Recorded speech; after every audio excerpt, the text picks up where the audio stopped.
O Brasil vive um momento em que a arquitetura e a engenharia estão ultrapassando barreiras e transformando o horizonte de nossas cidades. Em várias regiões, arranha-céus monumentais estão sendo erguidos, trazendo luxo, inovação e projetos que rivalizam com os maiores do mundo.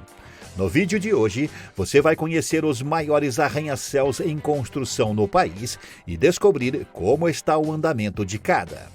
Antes de começar, já deixe seu like, inscreva-se no canal e ative o sininho para acompanhar nosso projeto no YouTube.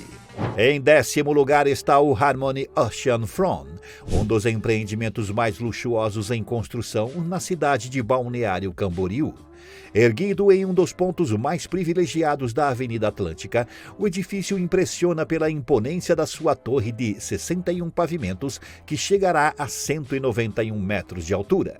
O projeto combina a arquitetura modernizada com uma proposta de exclusividade, trazendo para os moradores o conceito de viver com sofisticação em frente ao mar. Os apartamentos possuem 4 suítes e 4 vagas de garagem, enquanto as coberturas podem chegar a 6 suítes com jacuzzi e áreas privativas que variam de 200 a 410 metros quadrados. Entre os diferenciais estão o elevador privativo por biometria, acabamentos em alto padrão e vistas panorâmicas que revelam toda a orla de Balneário. A área de lazer também impressiona, somando 3.200 metros quadrados distribuídos em 3 pavimentos. São piscinas cobertas e aquecidas, espaço fitness, spa, salão de festas, brinquedoteca e até um rooftop exclusivo com piscina de borda infinita, wine bar e solarium. O edifício ainda contará com heliponto homologado pela ANAC e serviço completo de concierge. As obras, previstas para entrega em março de 2018, seguem em ritmo constante. Atualmente, a fundação já está 100% concluída. A parte estrutural alcançou 35% e o total geral do empreendimento soma 22% de avanço. Em 9º lugar está o Blue Coast Tower, em Balneário Camboriú, na Barra Norte. Projeto residencial da FG Empreendimentos, reúne linhas contemporâneas e um rooftop com vista panorâmica para o mar. Com 50 pavimentos e aproximadamente 191 metros de altura, posiciona-se entre as torres mais altas em construção do litoral catarinense, combinando desenho elegante e planta generosa. As unidades variam entre 4 ou 5 suítes, sempre com uma master, e 3 a 4 vagas de garagem, mirando o público que busca alto padrão com lazer completo. O edifício traz uma proposta de moradia vertical com serviços e áreas compartilhadas que se aproximam do conceito de resort urbano, onde o topo do prédio funciona como cartão postal. Piscina, lounges e vistas abertas da praia central compõem o cenário dominante. Quanto ao andamento, o canteiro exibe ritmo acelerado, com 91% de avanço geral. A estrutura está 100% concluída, vedações em 98%, instalações em 85%, revestimento em argamassa 100%, elevadores 95%, esquadrias 81% e acabamentos 76%. O quadro confirma a fase final da obra, com frente pesada finalizada e foco crescente em interiores, comissionamento e detalhamento de fachada. Um retrato típico do sprint de entrega em empreendimentos de alto luxo como este. Em 8º lugar está o Imperium Tower, frente-mar na Barra Norte, com linguagem que revisita a arquitetura greco-romana para compor um ícone residencial de alto padrão. A torre tem altura aproximada de 192 metros e cerca de 47 pavimentos, combinação que a coloca entre as mais altas do litoral catarinense. Fontes especializadas registram 192 metros de altura e variações no número de andares conforme o material técnico disponível. No produto, destaque para 32 metros de frente para o mar, plantas amplas com 4 suítes e 3 vagas, living com abertura total e guarda-corpo estruturado, piso externo elevado e pacote de infraestrutura já previsto, automação, climatização, aspiração central, divisórias em drywall, piso aquecido nos banheiros das suítes master, nichos prontos, fachada ventilada, isolamento acústico entre pavimentos, fechamentos, churrasqueira a carvão e pontos para recarga veicular por kit. Quanto ao andamento da obra, o panorama é de subida acelerada de estrutura e início de fechamentos, 21% de avanço geral, com serviços gerais em 48%, estrutura em 55%, vedações em 7%, instalações em 3%, revestimento em argamassa em 22%, elevadores em 35%, enquanto acabamentos, esquadrias e mobiliários ainda estão em fase inicial. O foco do cronograma concentra-se na superestrutura e na preparação das frentes de fachada e sistemas prediais, etapa que antecede o sprint de interiores e comissionamento típico de empreendimentos frente-mar deste porte.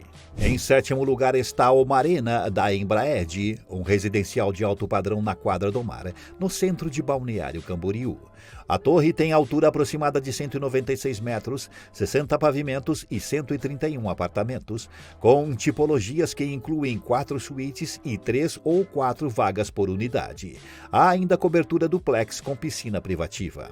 As plantas destacam-se metragens que vão de 171 a 225 metros quadrados nos tipos A e B, além de diferenciados acima de 250 metros quadrados e a cobertura com 451,86 metros quadrados. Os apartamentos prevêem churrasqueira a carvão, entradas social e de serviço e ponto para carro elétrico. O endereço fica a cerca de 140 metros do mar. O lazer é um dos trunfos do projeto. São mais de 20 ambientes distribuídos em aproximadamente 3.700 metros quadrados, com 5 piscinas, áreas wellness com sauna seca e úmida, spa, academia, salão de festas, espaços infantis, mercadinho e ambientes externos como casa da piscina, jardim marina e lounge.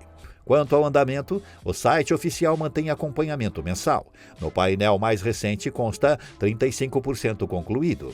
Fundação, 100%, estrutura 50%, alvenarias 24%, reboco 14%, gesso 4%, fiação elétrica 5%, revestimentos cerâmicos 4%, marcenaria 1% e pintura 6%, com entrega divulgada para 2028.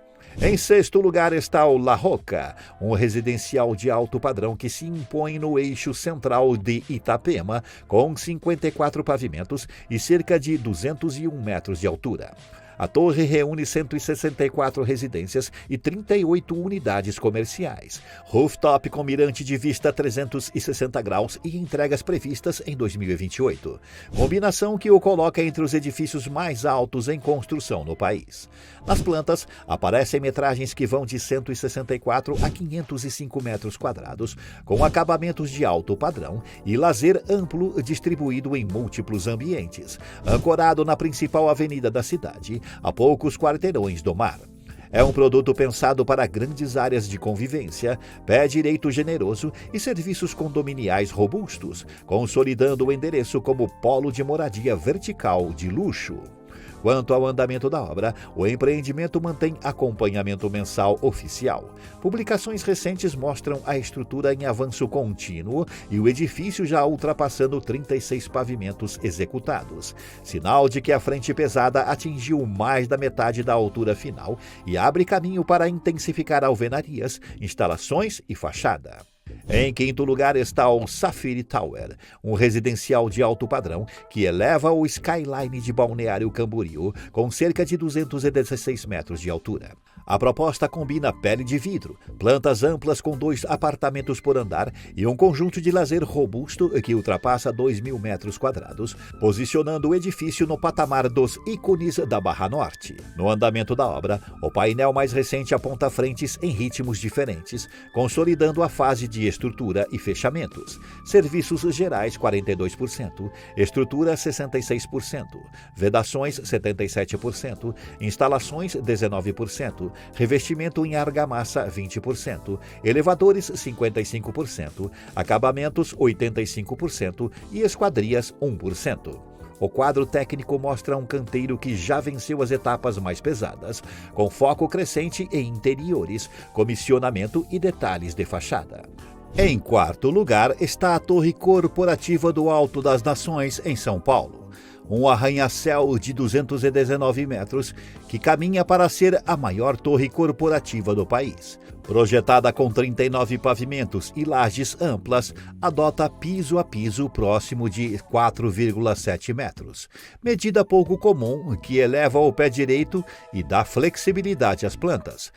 Inserida no Pátio Alto das Nações, na Chácara Santo Antônio, Granja Julieta, a torre se integra a um master plan de 320 mil metros quadrados, com um mall de 5 mil metros quadrados e mais de 40 lojas.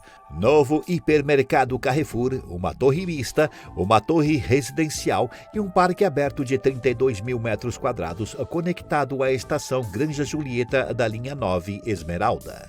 Quanto ao andamento, a obra segue ativa e em 2025 a estrutura superou 175 metros, consolidando o edifício como o mais alto em construção na capital e confirmando a escalada final rumo aos 219 metros. A previsão de inauguração da torre corporativa permanece no fim de 2025, em linha com a fase atual do canteiro, focada em fachada, interiores e comissionamento. Em terceiro lugar está o Titanium Tower, um residencial de frente para o mar que leva a assinatura da FG Empreendimentos e aposta em escala, exclusividade e vistas abertas da orla. A torre terá cerca de 240 metros de altura, 57 pavimentos e configuração de um apartamento por andar, com metragens amplas que variam aproximadamente de 343 a 790 metros quadrados e 4 a 7 dormitórios, sempre com suítes. No canteiro, o avanço confirma a fase de consolidação da superestrutura, 25% de progresso geral. Pelos indicadores mais recentes, serviços gerais 48%, estrutura 81%, vedações 5%, instalações 5%, revestimento em argamassa 12% e elevadores 17%. O retrato técnico é de obra com o peso estrutural praticamente vencido, abrindo espaço para acelerar fechamentos, partidas de sistemas prediais, esquadrias e, em seguida, acabamento fino. O Titanium Tower se projeta para figurar entre os residenciais mais altos do país quando concluído, com previsão de entrega em 2029. Em segundo lugar estão o Mirage Towers, duas torres residenciais que reposicionam o eixo do Centro-Oeste no mapa dos arranha-céus brasileiros. Implantadas na Avenida dos Estudantes, cada torre terá cerca de 250 metros de altura e 62 pavimentos, somando 420 apartamentos e um conjunto de usos anexos que inclui shopping, centro de convenções, hotel e lajes para escritórios e consultórios. O produto residencial prevê múltiplas tipologias, unidades tipo duplex e triplex, vagas de 2 a 5 por unidade, 7 elevadores por torre e área de lazer na casa dos 7 mil metros quadrados, com piscinas, esportes, convívio e espaços gourmet, pacote típico de empreendimentos de alto padrão, mas numa escala rara fora do eixo sul-sudeste. No andamento da obra, o cronograma público indica canteiro instalado e frentes de subsolo e fundações em execução desde 2024, com movimento contínuo ao longo de 2025. Nessa etapa, destacam-se a escavação do subsolo do complexo e a implantação das fundações das torres, além de uma ação singular de transparência. Um observatório de obras aberto ao público junto ao cercamento, permitindo acompanhar a evolução com segurança. Em maio de 2025, o grupo informou aguardar a liberação de financiamento para acelerar as frentes seguintes. Comunicação que ajuda a explicar o ritmo de avanço sem alterar o status de obra ativa. Conclusão estimada 2029. Em primeiro lugar está o Sena Tower, um super tall residencial que projeta Balneário Camboriú ao topo do ranking mundial. A altura prevista gira em torno de 544 metros, com cerca de 154 pavimentos, posicionando o empreendimento acima dos maiores residenciais do planeta. O lançamento oficial ocorreu em maio de 2025 e o início das obras está confirmado para o segundo semestre de 2025, com prazo estimado de até 10 anos para a conclusão. Um cronograma compatível com a complexidade estrutural e de sistemas. A engenharia incorpora Tunneled Mass Damper, primeiro residencial super alto da América Latina a empregar a tecnologia. Sequência de Outriggers, análises em túnel de vento e desenho voltado ao desempenho dinâmico. No programa arquitetônico, a torre reúne 228 unidades, 204 apartamentos, 18 mansões suspensas, 4 coberturas duplex e 2 coberturas triplex, além de 8 elevadores de alta performance e lazer privado em 6 pavimentos, somado a 2 níveis abertos ao público com gastronomia, áreas de convivência e observatório. Balneário Camboriú prepara um movimento de escala inédita: erguer à beira da Avenida Atlântica o maior edifício residencial do mundo. A construção foi divulgada no fim do ano de 2024, seguida em 2025 por um lançamento amplo que consolidou o nome e o conceito. Desde então, o canteiro foi montado, o terreno rebaixado e a obra está avançando. No centro do anúncio, a disputa de altura. O registro técnico trabalha com 544 metros, enquanto a comunicação institucional fala em mais de 550 metros para assegurar o título de maior residencial do planeta no momento da entrega. A engenharia reúne consultorias globais em vento, vibração, elevadores e estrutura mista aço-concreto.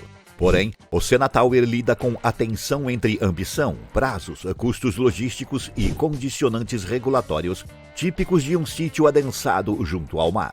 Neste vídeo, você verá tudo sobre a evolução do projeto e da engenharia e, principalmente, os detalhes do canteiro de obras do Sena Tower, o maior arranha-céu do Brasil, que custará cerca de 3 bilhões de reais. Antes, deixe seu like, inscreva-se e ative o sininho para acompanhar nosso projeto no YouTube. A escolha do nome Sena liga o prédio a 3 ideias claras: alto desempenho, precisão e busca por recordes com o Brasil no topo. Ayrton Senna foi tricampeão mundial de Fórmula 1 em 1988, 1990 e 1991. Somou 65 poles e venceu 6 vezes em Mônaco, tornando-se um símbolo de excelência sob pressão e de foco absoluto no detalhe. Esses valores conversam com uma obra desse porte. Para sair do papel, o projeto exige decisões rápidas sem perder a qualidade, planejamento rígido de prazos e controle fino do que acontece no canteiro. Em termos práticos, é lidar com ventos fortes na orla, reduzir o balanço da torre com soluções de engenharia e usar materiais que resistam ao ambiente salino, sempre mantendo conforto e segurança para quem vai morar ali. Porém, a história do projeto começou com outra identidade. Antes de se chamar Sena Tower, circulava como Triumph Tower em estudos preliminares e apresentações restritas. A mudança de nome reorganizou o posicionamento e partes da estrutura do edifício. Esse ciclo de anteprojeto para projeto levou à divulgação pública no fim de 2024, abrindo uma fase de grande exposição na imprensa e de alinhamento com fornecedores estratégicos. Em 2025, veio o lançamento amplo ao mercado, com materiais gráficos, maquetes, eventos e metas comerciais definidas. Enquanto a comunicação reforçava metas de altura e liderança mundial, bases técnicas e imprensa internacionais mantiveram o cadastro como proposta, porém ainda sem a virada de chave para em construção. Essa diferença de linguagem não é um detalhe. Indica que a mobilização no terreno pode ocorrer em etapas preparatórias, limpeza, sondagens, demolições, enquanto o marco formal de obra estrutural aguarda frentes de fundação profunda mais evidentes. Do lado de mercado, o interesse foi imediato, com grande tração em consultas e pauta constante em veículos especializados e gerais. Mas o histórico de riscos acompanha cada passo. Terreno arenoso e lençol freático alto exigem soluções de contenção e rebaixamento bem planejadas. A orla impõe janelas de logística rígidas para o concreto e aço. A vizinhança demanda controle de ruído, vibração e trânsito, e o processo regulatório precisa de previsibilidade para liberar fases críticas. O projeto do Sena Tower é incrível, uma combinação que permite rigidez no centro e leveza, velocidade nas partes altas. No cadastro técnico internacional aparecem as bases do projeto: altura de 544 metros, 135 pavimentos, 228 apartamentos, 8 elevadores, 968 vagas e sistema estrutural aço sobre concreto. A ficha também lista os principais responsáveis técnicos: WSP de estrutura, RWDI de vento, Motionering de amortecimento, Dumping e Schindler de transporte vertical. Esses dados ajudam a entender a espinha dorsal da torre e a lógica de desempenho pretendida. Vento e conforto são o coração do desafio. Na orla, a ação do vento gera forças laterais e acelerações que o morador percebe no topo.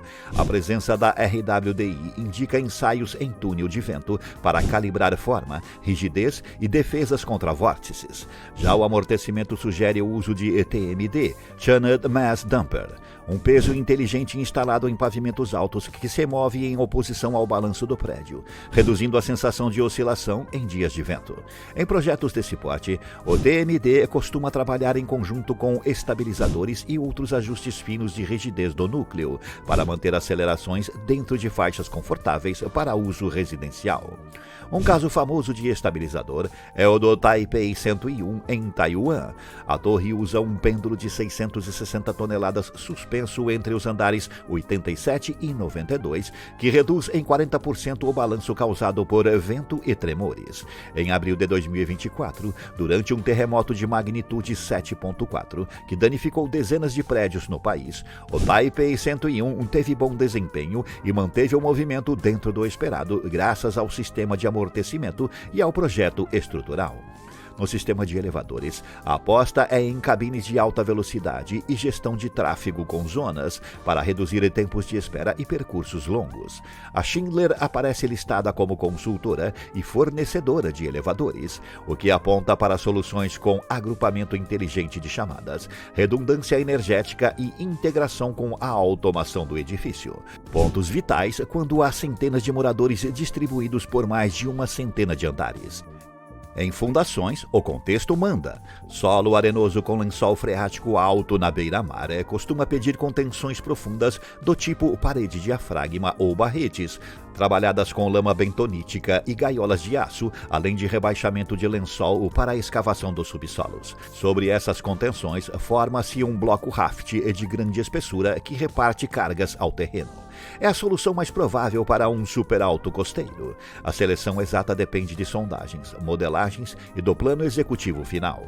Materiais de durabilidade marinha pedem atenção especial.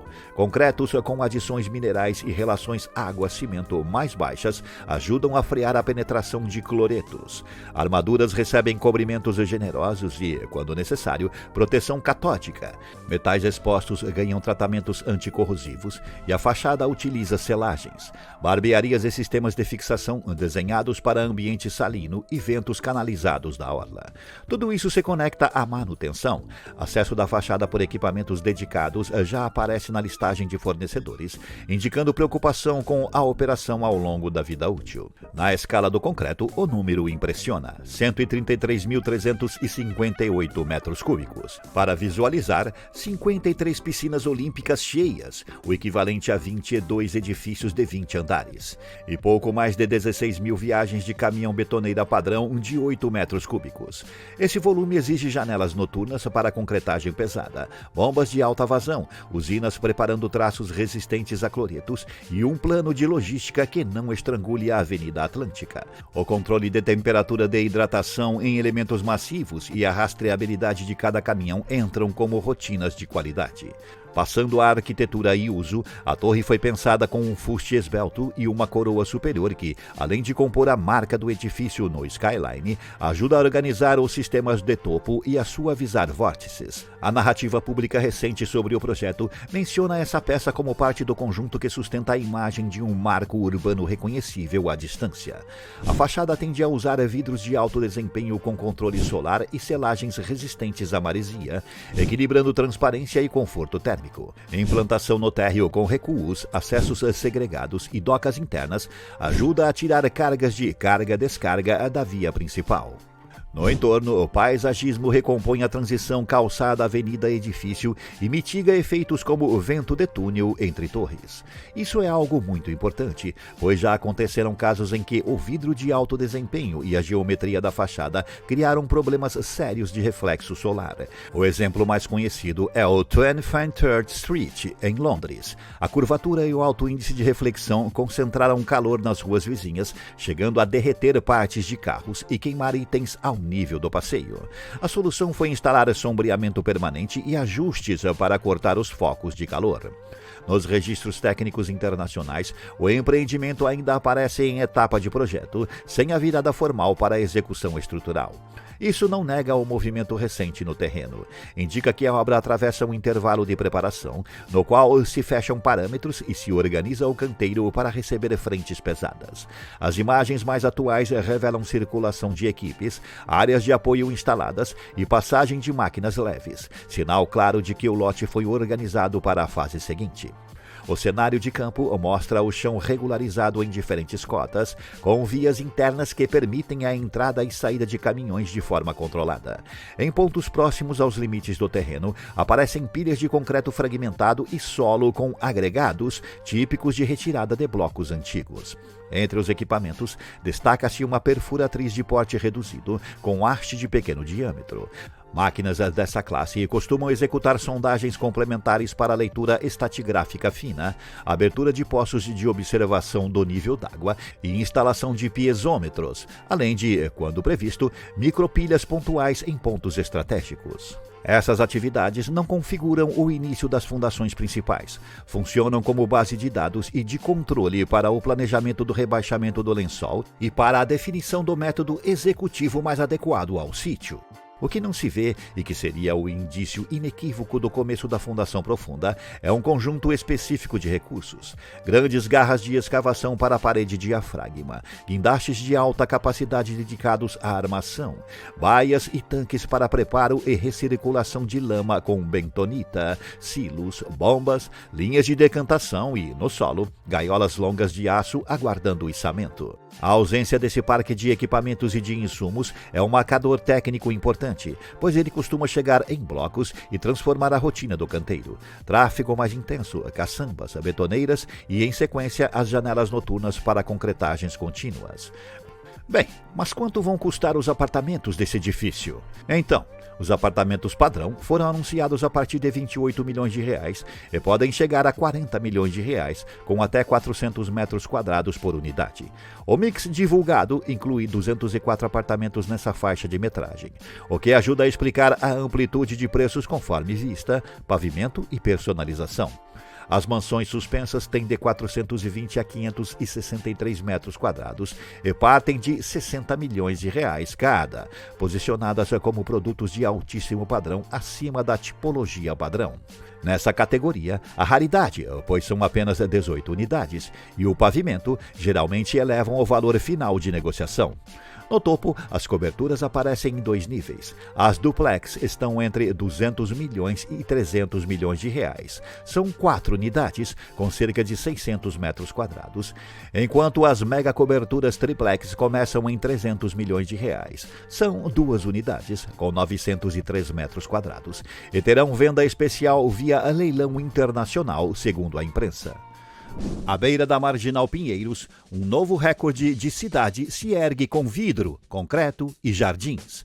5 torres residenciais altas, um shopping a céu aberto, hotel de luxo, hospital de referência e um tecido de praças e alamedas costurando tudo. O conjunto atende por Parque Global, um dos maiores e mais luxuosos complexos imobiliários da América Latina. Onde antes havia grandes vazios e galpões, surge um bairro completo, pensado para viver, trabalhar, estudar e se cuidar a poucos passos de distância. A paisagem muda em camada. Vias novas paralelas ao rio, ponte com ciclovia em implantação, conexões prometidas com trem e monotrilho, pórticos de entrada que anunciam clubes elevados e áreas comuns generosas. Neste vídeo, você verá a história do terreno e de São Paulo que trouxe a obra até aqui. O projeto e a arquitetura do conjunto, a engenharia por trás da construção e da mobilidade, o estado atual do canteiro e o que falta para concluir. São Paulo sempre cresceu seguindo os trilhos do emprego. Quando a Avenida Berrini e a Chucre Zaidan viraram um novo eixo de negócios, a Zona Sul ganhou densidade, escritórios altos, hotéis e serviços em escala metropolitana. Na outra margem, a Marginal Pinheiros manteve a função de grande corredor, mas a paisagem de galpões e vazios começou a ceder lugar a parques lineares, ciclovias e projetos capazes de costurar moradia, trabalho e lazer. É nesse tabuleiro que o Parque Global se insere, um terreno extenso encostado no rio, com frente longa para a Marginal, vizinho de centros empresariais e de áreas verdes como o Parque Burle Marques e o Parque Linear Bruno Covas. Durante décadas, a várzea do Pinheiros foi sinônimo de solo difícil e ocupações esparsas. A cidade aprendeu passo a passo a domar essa beira de rio com drenagem, elevação de cotas e paisagismo que reduz ilhas de calor. A oportunidade urbana estava posta. Transformar um vazio estratégico em bairro completo, aproximando moradia de serviços de alta complexidade e diminuindo deslocamentos diários. O adensamento qualificado, guiado por um masterplan, permitiria juntar hospital de referência, educação, varejo, hotelaria e 5 torres residenciais no mesmo endereço, com ruas internas, praças e calçadas generosas. O entorno já oferecia vantagens raras. A linha 9 do trem corta a região com estações próximas a empregos, enquanto o monotrilho da linha 17 promete conectar o eixo à rede de metrô e ao aeroporto, abrindo um corredor de mobilidade que encurta rotas radiais. A malha cicloviária ao longo do rio cria um atalho humano para trechos de até poucos quilômetros, reforçando a ideia de cidade caminhável. No nível viário, novas pistas locais na frente do empreendimento aliviam a Marginal, e a ligação prevista até a Rua Professor Benedito Montenegro organiza o fluxo interno sem despejar tudo nas mesmas alças. A história do projeto reflete essa virada de chave. Houve fase de estudos, licenças e ajustes ambientais até que o Masterplan ganhasse maturidade. Com a retomada do mercado e a consolidação do eixo empresarial da Zona Sul, o conjunto avançou em etapas. Primeiro, as residências com clubes elevados e jardins assinados. Em paralelo, o prédio de saúde com tecnologia de ponta. Depois, o distrito comercial a céu aberto e a hotelaria. O Masterplan do Parque Global organiza o terreno em eixos de pedestres, praças e ruas calmas, cercados por 5 torres residenciais que funcionam como ilhas-clube. Cada torre tem um andar térreo ativo, com halls amplos e serviços, e um pódio ajardinado que separa a vida do condomínio do movimento da Marginal. É uma leitura contemporânea da cidade de 15 minutos. Moradia, saúde, educação, compras, gastronomia e lazer cabem numa caminhada sob sombra. O conjunto vertical é a PGE Residences, com cerca de 173 metros. Pela escala, ela sinaliza o conjunto à distância, mas o desenho favorece quem está no nível da rua. Marquises, alamedas com árvores altas e vitrines formam um percurso protegido do sol e da chuva. As outras 4 torres residenciais mantêm a linguagem de linhas limpas e vidro, priorizando iluminação natural e vistas para o rio e para o skyline da Zona Sul. Nos miolos de cada quarteirão, clubes elevados com piscina, academia e áreas de convívio reduzem deslocamentos e abrem espaço para jardins de verdade, não só canteiros. O eixo central do bairro mistura comércio e experiência ao ar livre. Em vez de um shopping isolado, o conjunto adota ruas internas com lojas, restaurantes e cafés sob copas de árvores, criando frentes ativas durante o dia e a noite. O Hotel Verso Tillered by Emiliano adiciona uma camada de hospitalidade de alto padrão, útil tanto para quem mora quanto para quem visita a região a trabalho ou para tratamentos de saúde. A peça mais sensível do ponto de vista urbano é o complexo de saúde do Hospital Israelita Albert Einstein, dedicado à oncologia e hematologia. A ideia é simples de entender: concentrar diagnóstico, tratamento e pesquisa em um mesmo lugar, perto de trem, ciclovia e vias expressas. Isso aproxima terapias avançadas do cotidiano e reduz o tempo perdido em deslocamentos longos. No paisagismo, o conjunto trabalha com espécies da Mata Atlântica, gramados drenantes e bosques que fazem sombra real.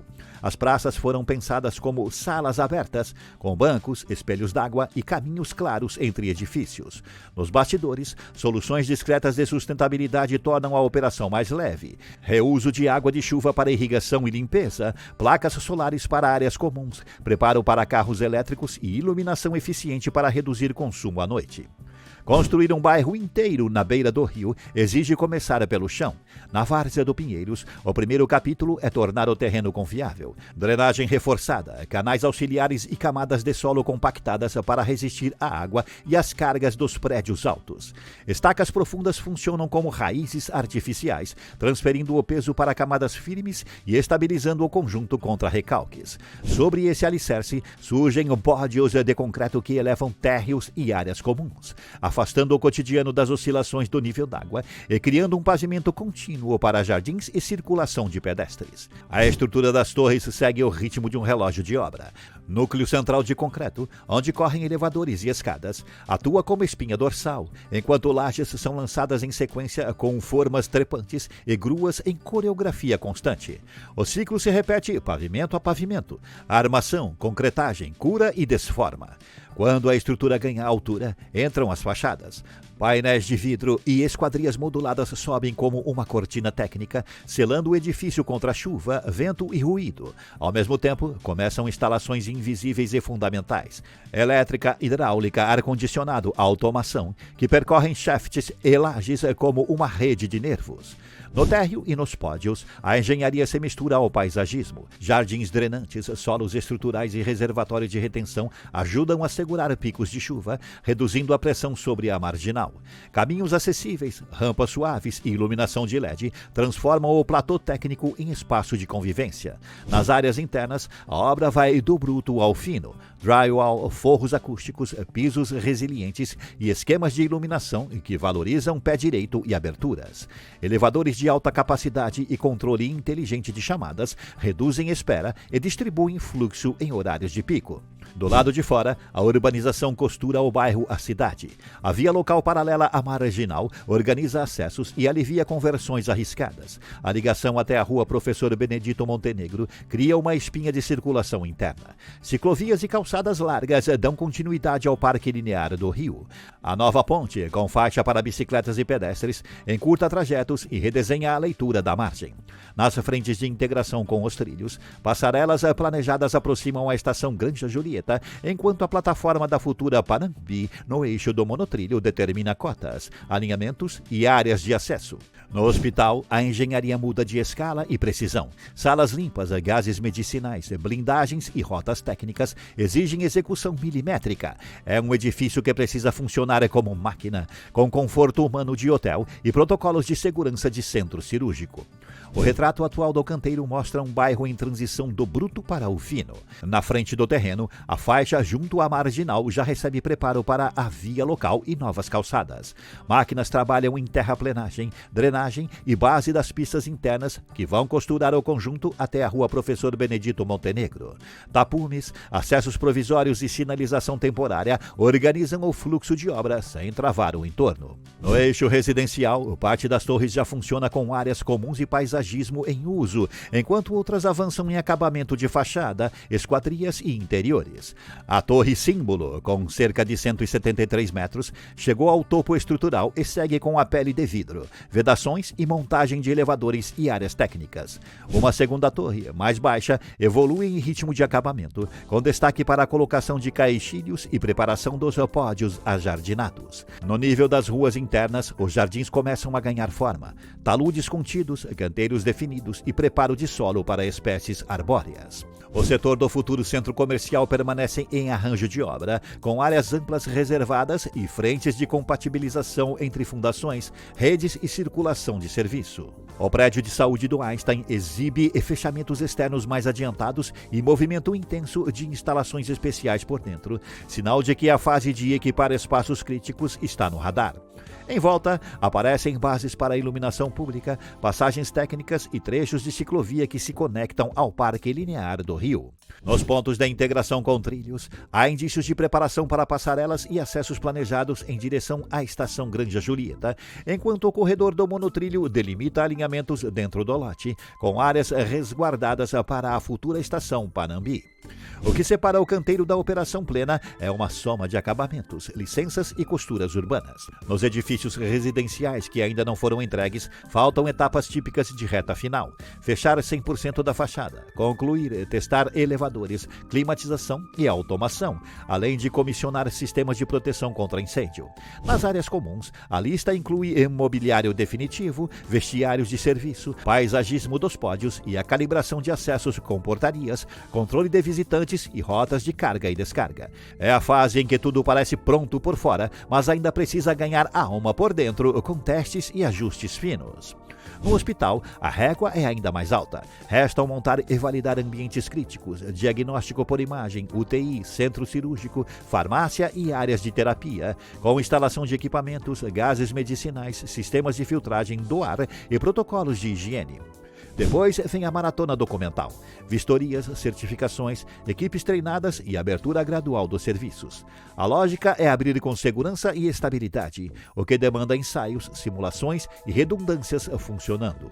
O centro comercial a céu aberto precisa sair do papel com obra civil, fachadas ativas e marquises, mas também com o invisível que sustenta o dia a dia: redes de energia, água, esgoto e dados, docas para abastecimento, câmeras de resíduo e sinalização clara de circulação. Em paralelo, o mix de lojas e restaurantes precisa ser contratado, projetado e montado para que a rua interna tenha vida desde o primeiro dia. O hotel complementa o conjunto com acabamentos de alto padrão, cozinhas profissionais, lavanderia e sistemas de reserva e segurança alinhados. Na costura com a cidade, faltam trechos-chave. A via local paralela à marginal deve ser concluída e sinalizada. A ligação até a rua Professor Benedito Montenegro precisa receber pavimento, drenagem, calçadas e iluminação. E a ponte com ciclovia deve avançar para encurtar caminhos entre as margens. As passarelas e acessos previstos em direção à estação Granja Julieta pedem definição de traçado e execução, enquanto a integração física com a futura estação Panambi requer coordenação de níveis, fluxos de pedestres e áreas de embarque, mesmo que a obra do monotrilho tenha cronograma próprio. Por fim, vem o modo cidade. Plantar árvores e gramados, ligar irrigação, ajustar mobiliário urbano, parametrizar o sistema de segurança e de câmeras, treinar operação de estacionamento, definir rotas de caminhões e horários de carga e testar iluminação pública. Quando essa engrenagem roda sem trancos, o bairro deixa de ser obra e vira rotina, com portas abertas, gente circulando e vida acontecendo o dia inteiro. Num terreno onde o abandono urbano por décadas virou paisagem, surge agora um projeto tão ousado que promete reescrever a história do Rio de Janeiro e do urbanismo mundial. Estamos falando da Mata Maravilha, uma iniciativa que vai injetar 5 bilhões na transformação radical da região portuária da cidade. No lugar de prédios deteriorados e ruas esquecidas, nascerá um ecossistema de 223 mil metros quadrados com floresta nativa, arquitetura futurista e o maior parque urbano já planejado à beira da Baía de Guanabara. Mas não se trata só de plantar árvores. O projeto quer fazer do Rio a primeira cidade Nature Positive do planeta, conectando inteligência artificial, biodiversidade e inclusão social em um mesmo território.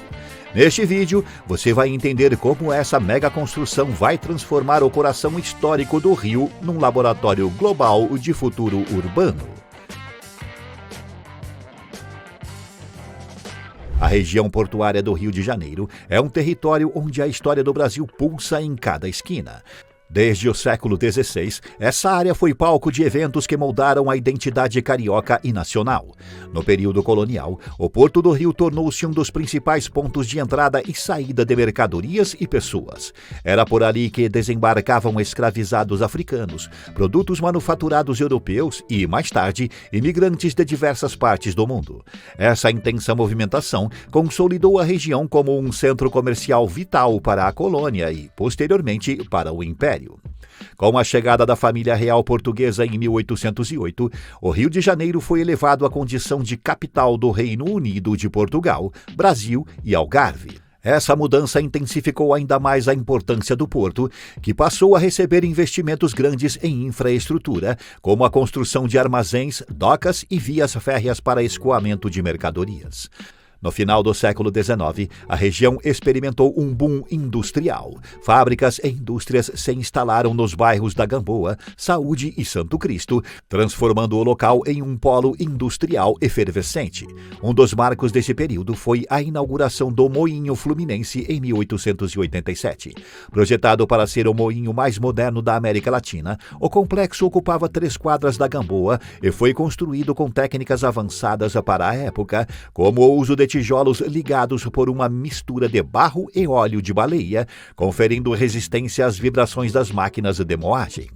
O moinho simbolizava o progresso industrial do Brasil e a capacidade do país de produzir sua própria farinha de trigo, reduzindo a dependência das importações. No entanto, a partir da segunda metade do século XX, a região portuária entrou em declínio. A transferência da capital para Brasília em 1960, a modernização dos portos e a descentralização das atividades industriais contribuíram para o esvaziamento econômico e populacional da área. Prédios históricos foram abandonados e a região passou a ser vista como um espaço degradado e inseguro. O Moinho Fluminense, que por décadas foi um símbolo de progresso, também sofreu com esse processo. Em 2016, suas atividades foram transferidas para Duque de Caxias e o complexo foi desativado. Desde então, o espaço aguarda por uma nova vocação que respeite sua importância histórica e arquitetônica. Assim, a ideia nasceu a partir do desejo de revitalizar a antiga estrutura do Moinho Fluminense, um ícone do passado industrial carioca, e transformá-lo no coração de uma nova era urbana. À frente do projeto está o empresário francês Alexandre Alarde, o mesmo responsável pela impressionante restauração da cidade Matarazzo, em São Paulo, considerada a maior iniciativa privada de preservação do patrimônio histórico no Brasil. Com sua experiência em unir design, sustentabilidade e valorização cultural, Alarde volta os olhos agora para o Porto Maravilha, com uma ambição ainda maior: fazer do Rio a primeira cidade Nature Positive do planeta. Para tornar isso possível, ele se uniu à AI Moinho Empreendimentos Imobiliários, empresa criada justamente para conduzir essa transformação em parceria com o Fundo Internacional Autonomy Capital, conhecido por investir em projetos de alto impacto social e ambiental. Essa união entre visão criativa, capital robusto e experiência em restauração urbana foi o que chamou a atenção da Prefeitura do Rio, que, por meio da Companhia Carioca de Parcerias e Investimentos, lançou um edital de chamamento público para o desenvolvimento da área ao redor do antigo moinho. O projeto da AI Moinho foi o vencedor, superando outras propostas e conquistando o aval da gestão municipal para seguir adiante com uma plataforma urbana de alcance internacional.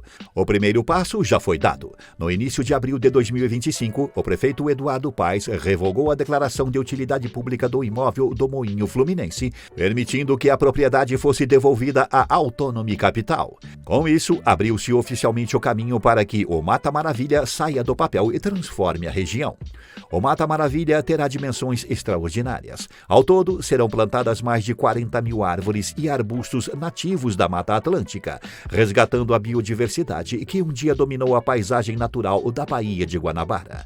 Essa floresta urbana ocupará mais de 10 hectares dentro dos 223 mil metros quadrados totais do projeto, conectando áreas verdes, equipamentos culturais e trilhas urbanas em um ecossistema regenerativo inédito na cidade. O projeto não se limita ao paisagismo. Ele recria um verdadeiro bioma tropical no coração da metrópole, com 7 quilômetros de caminhos de areia que serpentearão por entre árvores, plantas e áreas de convivência. Esses caminhos não apenas conectam os espaços do complexo, mas também simbolizam a reconexão entre cidade e natureza. Além disso, o Mata Maravilha prevê a integração com áreas de mangue e a instalação de sistemas de filtração natural, que vão atuar diretamente na recuperação da Baía de Guanabara, filtrando águas e promovendo a regeneração do ambiente costeiro com plantas purificadoras. Toda a operação será baseada em um modelo carbono zero, com autonomia completa em água e temperatura. Isso significa que o complexo terá sistemas próprios de captação e reaproveitamento de água da chuva, ventilação natural otimizada e fachadas vivas que ajudam a regular o microbioma. A meta é ambiciosa: reduzir em até 8 graus a temperatura local, combatendo diretamente as ilhas de calor típicas dos grandes centros urbanos. Essas soluções só são possíveis sustentáveis graças à aplicação de tecnologias verdes e inteligência artificial. Sensores, algoritmos e modelos preditivos serão usados para monitorar o desempenho ambiental de cada edifício e espaço, otimizando o consumo energético, conforto térmico e qualidade do ar. A arquitetura regenerativa será um dos pilares centrais. Cada estrutura do Mata Maravilha foi projetada para não apenas minimizar impactos ambientais, mas também para gerar benefícios concretos ao entorno, desde purificação do ar até incremento da biodiversidade urbana. Já sobre a infraestrutura do projeto Mata Maravilha, no coração desse ecossistema urbano estarão as chamadas torres residenciais Floresta Vertical Mata Atlântica, 2 edificações de engenharia sofisticada, com 70 andares, que terão todas as suas fachadas cobertas por vegetação nativa de alto a baixo. Inspiradas em projetos como o Bosco Verticale de Milão, essas torres seguem o conceito de bioarquitetura ativa. Não apenas reduzem a temperatura interna e externa, mas também absorvem CO2, filtram partículas poluentes e aumentam a umidade do ar. Estima-se que juntas, essas estruturas terão capacidade de captar até 30 toneladas de CO2 por ano, atuando como pulmões urbanos no coração do Rio. Essas edificações fazem parte de um conjunto maior que incluirá 4 hotéis integrados, além de residências permanentes para até 2.500 moradores. A proposta é criar um bairro vivo, com moradia, lazer e trabalho completamente integrados à natureza. O projeto prevê também a implantação de coworkings e centros de inovação, que funcionarão como um polo digital voltado à tecnologia verde e regenerativa, com foco em startups, inteligência artificial e soluções climáticas. Um dos destaques mais simbólicos do projeto será o Parque Elevado Harmonia, com passarelas suspensas que percorrem a copa das árvores e conectam diferentes áreas do complexo. O projeto também prevê a criação de uma vila de arte ancestral, um teatro da natureza e um mercado orgânico permanente que funcionará em parceria com pequenos produtores locais. Por fim, o complexo contará com um espaço inédito na América Latina, uma sala de movimento com vista para o mar, voltada a práticas físicas e de longevidade, além de um templo de meditação. Ambos reforçam a dimensão do bem-estar como parte essencial da infraestrutura do projeto. Cada espaço foi projetado com materiais de baixo impacto, tecnologias construtivas de eficiência térmica e sistemas inteligentes de controle ambiental, alinhando engenharia de ponta com princípios de regeneração urbana e qualidade de vida. Um dos pilares desse ecossistema será o Hub AIA, um centro dedicado ao desenvolvimento de tecnologias verdes, as chamadas Green Techs, com foco em soluções regenerativas e sustentáveis.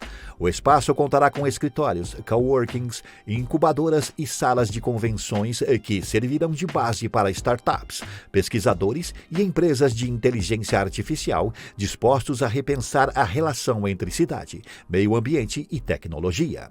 A meta é ambiciosa: atrair até 15.000 engenheiros, visionários e nômades digitais do Brasil e do mundo, consolidando o Rio como um novo polo de referência em inovação consciente. Mas o projeto vai além da tecnologia. Ele integra as raízes culturais e sociais do território. Um dos compromissos centrais do Mata Maravilha é com o respeito à história e à população da região portuária, onde resistências negras e movimentos antirracistas ajudaram a moldar o tecido urbano. Para isso, serão criados comitês sociais e culturais com representantes das comunidades locais e de movimentos históricos da região, garantindo participação ativa na tomada de decisões. Prédios com mais de 130 anos, como o próprio Moinho Fluminense, serão cuidadosamente restaurados, preservando não apenas sua arquitetura, mas a memória coletiva da cidade. Além disso, haverá estímulo direto à economia local, com a inclusão de produtores orgânicos, artistas, estilistas e designers cariocas nos 6 biomas temáticos do projeto. O objetivo é gerar a prosperidade sem expulsar, promovendo uma urbanização inclusiva, onde a cultura viva do Rio se torna parte essencial do novo modelo de cidade que está nascendo. Comparando o Mata Maravilha no Rio de Janeiro e a cidade Matarazzo em São Paulo, existem semelhanças arquitetônicas e filosóficas, junto à ambição crescente de transformar centros urbanos históricos em ecossistemas regenerativos e culturalmente vivos, liderados pelo mesmo idealizador, Alexandre Alarde. A cidade de Matarazzo foi um marco na recuperação do patrimônio histórico paulistano. Inaugurada em 2022, ela restaurou um antigo hospital abandonado com mais de 30 mil metros quadrados na área central de São Paulo e o transformou em um complexo de hotel 6 estrelas, shopping de luxo, centro cultural e espaço gastronômico. Tudo isso com um compromisso firme com a biofilia, a valorização da arte brasileira e a sustentabilidade na construção, com o uso de materiais reciclados e eficiência energética. Já o Mata Maravilha é a evolução dessa lógica. Se Matarazzo revitalizou um quarteirão, o projeto no Porto Maravilha quer reflorestar 223 mil metros quadrados, plantar mais de 40 mil árvores e criar torres inteiras cobertas por vegetação nativa, algo em escala inédita no país.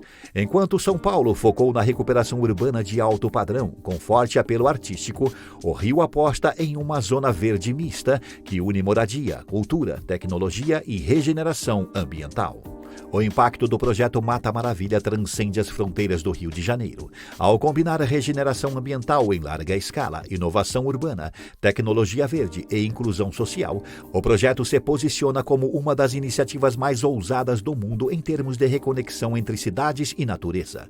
Se bem sucedido, o complexo pode transformar o Rio em um modelo global de urbanismo sustentável, sendo estudado e replicado por outras metrópoles em busca de soluções para os desafios climáticos, sociais e estruturais do século XXI. Mas e você? O que acha deste incrível megaprojeto? Comente. Este é o Urbana. Deixe seu like, inscreva-se e assista a um vídeo anterior.